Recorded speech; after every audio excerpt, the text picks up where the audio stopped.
Well, hi everybody, it's me, Pastor Sam, and I wanted to talk with you a little bit about the papers I just graded. Please don't panic when you see your grades. I was fairly tough on this first assignment. That's on purpose. I want you guys to bring your best writing to the table when you do these, because I have a method to my madness. When you get to the end of the course, you're going to be doing a comprehensive paper. It's a large portion of your grade. If you can nail down these assignments as you go, then your life's going to be much easier when you get to that point where you're writing that final paper, because you'll have good stuff to go back to. Here's something else. In your sources, make sure you're using good scholarly sources and vary them. Now, I don't mind if you use textbooks from other courses. At this point in your college career, you probably have some resources amassed as you've gone through your program, whatever it may be. Also, I don't want to see just internet sources. I want to see a mixture. Now, I don't mind if there's one or two internet sources, but when they're all from the internet, I become suspicious. And the reason I do is because it takes away from the validity of your voice. At the bachelor's level that you guys are writing at, people want to hear from the experts, so you're going to summarize what an expert says and then make your point and support it by one of these experts. So make sure you're summarizing and not quoting. I saw some very long quotes in the papers. I don't want to see those in the future. I want to hear your voice, and I want to hear a supported voice that is supported by good scholarship. Because what you have to say is important, and I want folks to take it seriously. Okay? And that'll help you not just here in college, but as you move forward in your career. You'll find that it will help you greatly. As far as mechanics and style, I'm seeing some things that are a little concerning. A lot of military jargon. And we're all guilty of this. I'm retired Air Force, did 22 years, and in that 22 years, having retired as a senior NCO, I did a lot of writing. I wrote a lot of reports, and you get used to writing in a certain language. You have a certain culture, and many of you wrote from the perspective of your military life, and that's great. Use those examples. But what I want you to do is to look at those words that might be unfamiliar to other people. Have a civilian friend read a paper and flag the areas where he or she says, "What does this mean?" Think back to your days as a civilian before you were indoctrinated with military language, and think about things that were foreign to you. And then read your paper and say, "Oh, wait a minute. Somebody that isn't from a military background is not going to understand what some of our jargon means." I wish I could come up with a good example. Maybe it'll come to me as I cover some of these other things, and I'll circle back to it. Concise language. If you say something, you don't need to repeat it. For example, one and the same. You could say the same.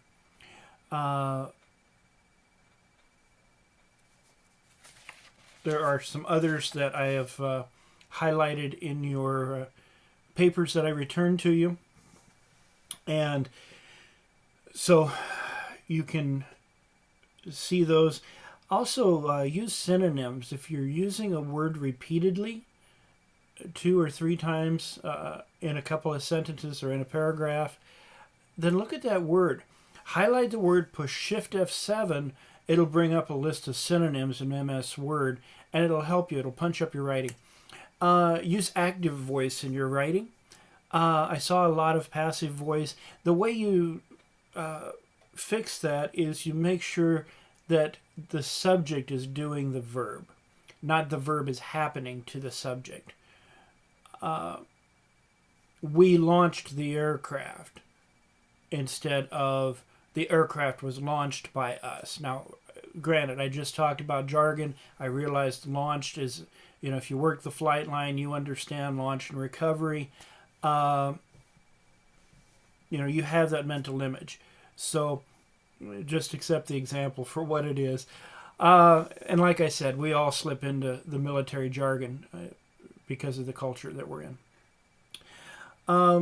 Watch the simple stuff. I saw a lot of spelling errors, a lot of missed commas, some missed punctuation, some fragments. Oh, long sentences.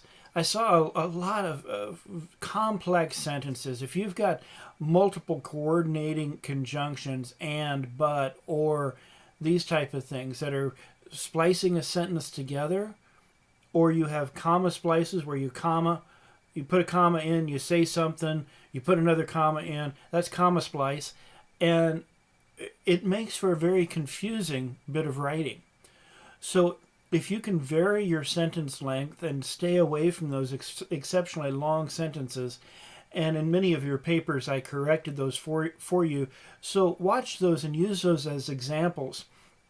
From a content standpoint, overall the content was very, very good. You guys are engaging the material. One thing I want to tell you is that your points must be supported, and I touched on this a little bit earlier. Use your examples, but then bring it back around to how that applies to critical thinking. And make sure that you're, I would say, start with the textbook. And don't summarize the textbook, but make sure you're covering salient points that are covered in the textbook, because that's our jump-off point. Now, you bring in external scholarship and you bring in your own experiences and examples to support it. That's all part of the learning process, because when you move a topic from the external to the internal, you then begin to be able to use that information. And that's what I'm looking for, is the ability to use that information.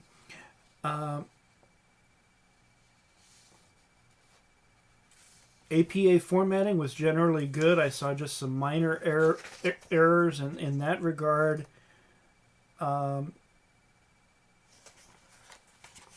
And so mostly minor stuff, and the grades on the papers were generally good. And if you have any questions about the papers, let me know, and I will gladly help you or explain to you why I awarded the grade that I did. It should be pretty clear within the rubric and the returned comments, but please don't be mad at me or mad at yourself. Take these comments and learn from them, and your next paper is going to be much better. There wasn't a bad grade in a lot. You all did very well. I think there's one of you who shall not be named that did not turn in an assignment, and I've reached out to that student to make sure that they get that in. I don't like putting zeros in the grade book, so like to let you know about that. Also, while I'm on the subject, I asked for you to review a Prezi direct instruction that I did for for chapter 1. Please make sure you've reviewed that, because nobody's emailed me. So make sure you're reading those instructions in my announcements and following those. I put things in there to help you, and so read carefully, read critically, and make sure that you watch that Prezi, because it is going to help you greatly. I think that's mostly it.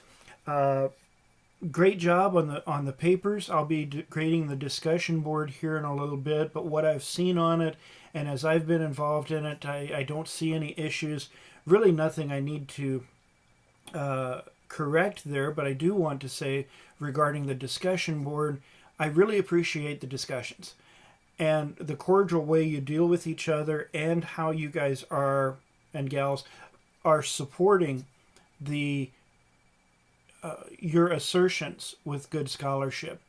Oh, one other thing as far as sources, make sure they're academic sources. You've heard it before, stay away from Wikipedia, but use good scholarly sources.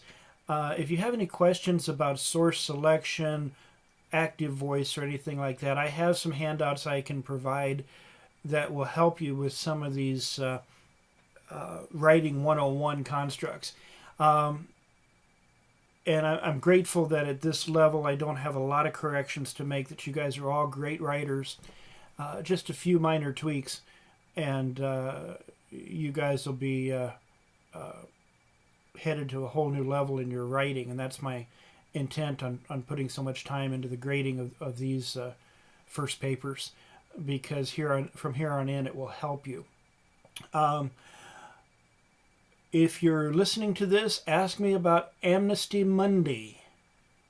Amnesty Monday. And if you ask me about that, I will reward you.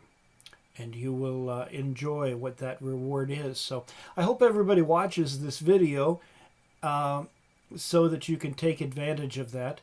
Once I've heard from everybody that mentions Amnesty Monday, then I will do an announcement and explain exactly what it is. So that's it from here in Carlstadt, Minnesota, and yours truly. I will sign off for now. Let me know if you have any questions. As always, you can reach me at samuel.o'donnell@sckans.edu. Also, my cell phone and other contact information is in your syllabus, also in the faculty information area of your Blackboard shell. So long for now. Thank you for your great work this week, and in the words of the great philosopher Tigger, ta-ta for now.